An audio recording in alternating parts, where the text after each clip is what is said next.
শোনো, আমি তোমাকে আজকে কিছু কথা শোনাবো। কথাটা মনোযোগ দিয়ে শোনো, তোমার উপকার আসবে।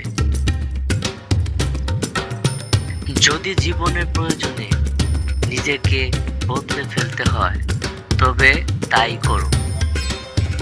হয়তো কিছুটা কষ্ট পেতে হবে তোমায়, তবুও যে তোমার মূল্য বুঝে না তার অপেক্ষায় থেকো না।